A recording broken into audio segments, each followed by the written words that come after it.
In the crowded basketball court, you can see him sitting in the bleachers. In the front row where the people are so eager to watch the game, but then in the back were the same people not paying attention. That's where my childhood friend Alex sat. Alex was a 90s baby, so you know, at 12 years old, he had the long t-shirt, baggy pants, and of course, the all-white Nikes. As we watch the basketball game, you can hear the basketballs dribbling, the kids playing and laughing, but Alex was daydreaming. This is what happiness looks like in public. Suddenly, he took off across the field, running towards his home.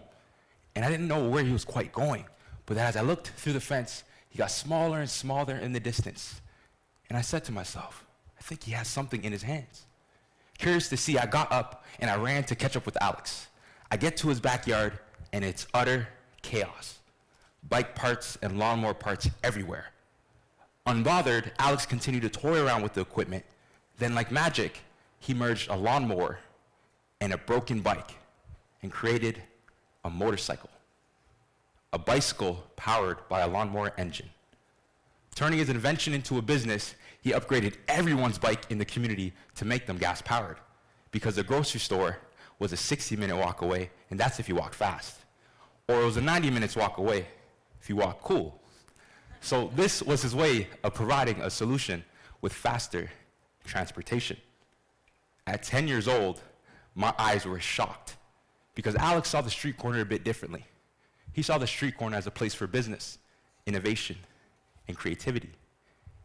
He taught me that perspective can be our prison, or perspective can be our freedom. And for many of us, what holds us back most in life is our perspective. So if kids in poverty can create something out of nothing, imagine what the world would look like once they have equitable access to resources and opportunities in technology and business. My name is Curtis Carmichael. I'm a STEM elementary teacher, a cross-Canada cyclist, and an activist. But from day one, I grew up in poverty in Toronto Community Housing, the second largest social housing provider in North America. As the youngest of three in my family, things were a bit different. The public education system that we looked at failed to teach us the importance of self-education. But in the streets, they did. Because in the streets, creating something from nothing was our trademark, because we saw the streets as the classroom. So when you look at the most pressing problems in our world, some of the most skilled minds to provide innovative solutions are the minds of those who live in poverty. At 12 years old, I can remember sitting on my porch in the middle of a red brick housing complex that was well overdue for building repairs. As I looked up, the sunlight was shining through the broken streetlights above my head, and the light, you can see the tears rippling down my cheeks. I was frustrated, I was angry, because 5 minutes prior, I nicely left my bike on my front porch, ran upstairs to change in a nice summer outfit. And when I came back, my bike was gone. I couldn't tell my parents that someone stole my bike, so I did what any other kid in our community would do. And there, in the distance, was my answer. A little child with a fresh ice cream cone who accidentally dropped it. Yeah, I know.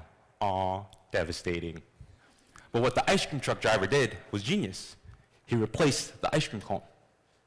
So at 12 years old, I said to myself, the answer is free bicycle. So I couldn't find the kid who stole my bike, so I started to borrow other people's bikes. And in 48 hours, I had not one, but 4 new bicycles. I was getting so good at this borrowing thing that I decided to open a bike shop. And in 2 weeks, it was fully operational. In my friend's backyard, we had a bike mechanic on my left and a bike mechanic on my right, and all of our free inventory in front of us.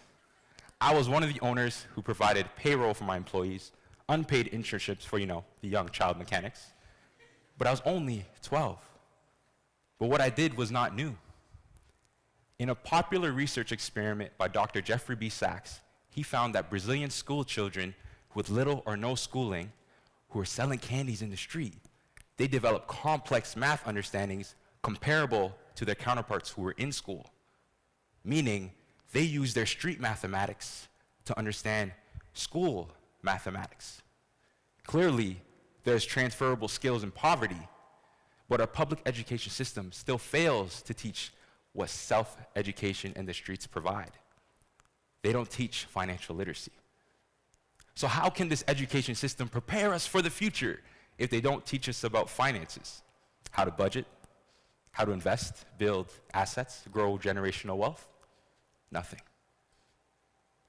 One of the greatest 20th century writers, famous African-American James Baldwin, says, "The paradox of education is precisely this, that as one begins to become conscious, one begins to examine the society in which he is being educated in." Schools taught us how to be good employees, right? How to follow the rules, stay within the mold, hands up, hands down, obey the bell. And if you didn't, you were punished. Sounds very familiar to another institution, does it? Schools don't teach you financial literacy or give you access to business resources, but if they did, it would be revolutionary. Fast forward 2 years later, now I'm 14 years old, and I'm sitting by myself once again. But this time in the corner at a desk, as the other kids sat in groups without me. As I looked out, I was slowly frustrated, but now I was beginning to become numb because this was the norm for 8 years of my life. Since grade 1, this is how they handled kids like me. Poor children, black and indigenous children, people of color. I felt alone. Like, why are you putting us in the corner by ourselves? And why are you pushing us into courses below our ability?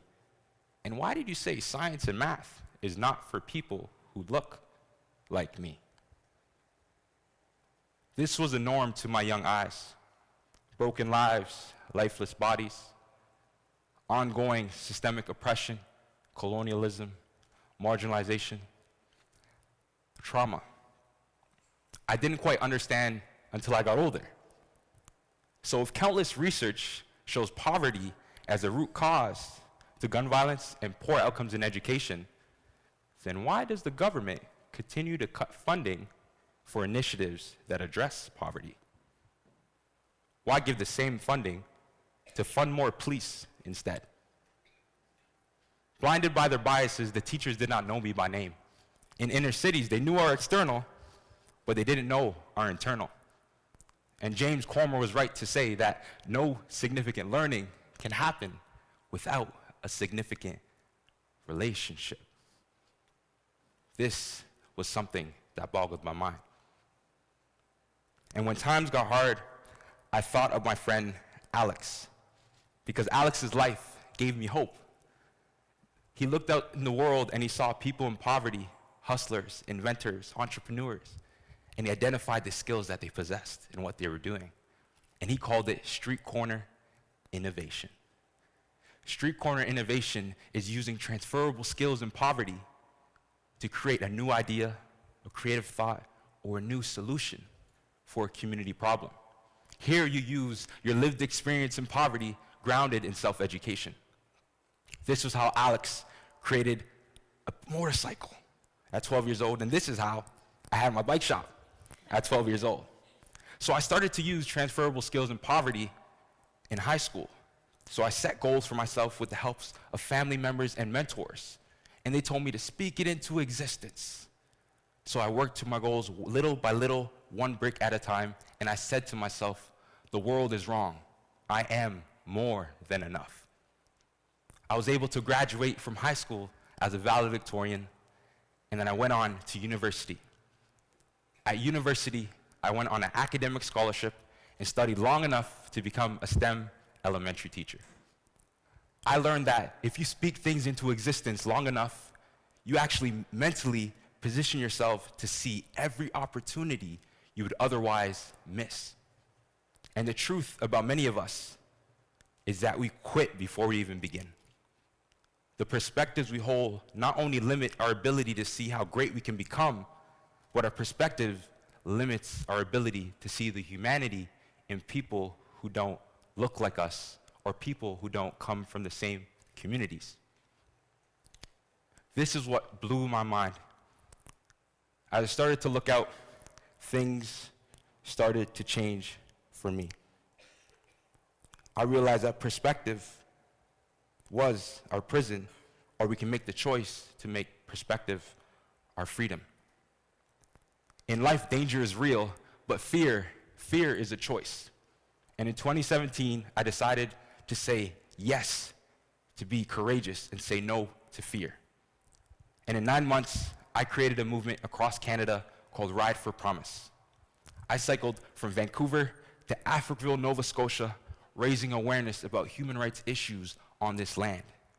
Using those transferable skills in poverty, I was able to raise $100,000 for kids in communities like mine. This was a demonstration of street corner innovation in action across Canada, where your network is your net worth. One of the biggest lies we have been told in our world is that people who live in poverty are empty vessels to be filled. They have nothing of value to offer. But what if we saw generational poverty as generational inequity? What if we saw students not dropping out of school, but being pushed out of school? And what if the systems that we all live under aren't broken, but designed this way to create these outcomes? Famous African American James Baldwin said, "It was books that taught me that the things that tormented me most were the very things that connected me to people who were alive, who had ever been alive." I needed to know that I wasn't alone. I needed to know that I wasn't wrong about my community.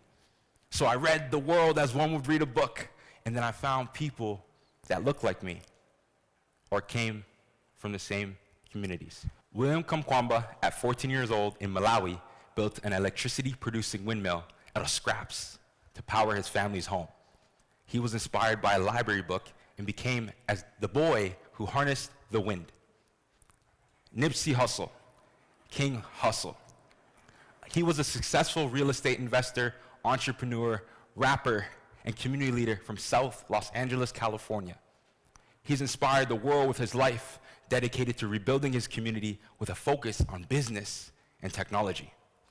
As a Grammy-nominated artist, he has themes in his music about financial literacy, economic empowerment, generational wealth, and the importance of ownership and giving back to your community. Idris Sandu, born in Ghana, raised in the US. At 10 years old, he was learning how to program by himself in the public library. A Google engineer spotted him and offered him an internship, and he went on to win the Presidential Scholar Award from Barack Obama. Now at just 21 years old, he has coded for Uber, Snapchat, and Instagram, and continues to change the face of technology and what it means to make tech cool. And tech genius Idris Sandu says, "Information is one of the highest forms of class, and that's what keeps people divided. You should be able to think on a higher level instead of strictly being consumers." He's realized that historically, where you live and what you look like determines what opportunities and resources you're given access to. We know historically that the school-to-prison pipeline exists in the States, but also in Canada. So maybe it's time to shift the narrative on who actually possesses those skills to be successful. On the left is skills identified in the workforce for the future of 2020 and business professionals. Here are the skills identified in people from the streets, people who grew up in poverty, inventors, entrepreneurs, and those labeled hustlers. We are more similar than we are different. The same traits we celebrate in successful workforce and the successful business professionals are the same traits you can identify in people in non-traditional communities. Where you are is not who you are. And in today's world, we have produced more information than we have in human history just in the last few years. Our public education system cannot keep up with these changes, so it will constantly play catch up. But we, as individuals, can adapt, where more information can provide tremendous opportunities for new forms of innovation and new creation of jobs of the future. I want you to imagine this as a way forward, not for those in poverty only, but for our entire world. Imagine on each street corner there exists a non-traditional education program in technology, a culturally relevant environment that can nurture the creativity of students from elementary to high school and connects them directly to the future of work when they're adults. This program will be able to adapt with the rapid changes in technology, but also will provide opportunities to communities who would otherwise not receive them. The beautiful thing, it's already happening. We just need more of them. The Timothy Smith Network is an organization that operates in 24 communities in the greater Roxbury area. Their mission is changing lives through the power of technology, and it's open to people of all ages, and yeah, even seniors. Here, they give you access to state-of-the-art computer-based technology courses, and you're able to learn the knowledge and skills that you need to survive in an increasingly technology-driven world. Here, you're not only preparing for the future of work, you're able to create the jobs of the future. This ensures that no communities get left behind. This is street corner innovation.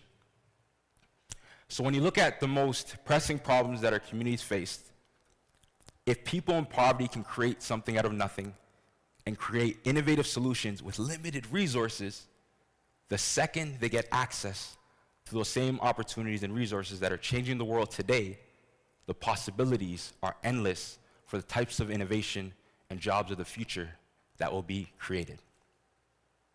Sometimes life is opposites.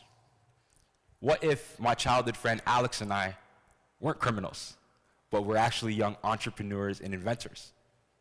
What if those people labeled as drug dealers were a lot more similar to business professionals than you think? What if society's worst criminals were actually politicians?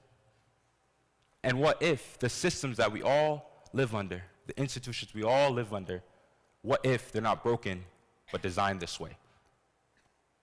After riding my bike across Canada and traveling the world and becoming an educator, I've learned one thing from people from all walks of life, and that is formal education will make you a living, self-education will make you a fortune. My life and your lives are all about perspective. All each of us really need is one opportunity. Thank you.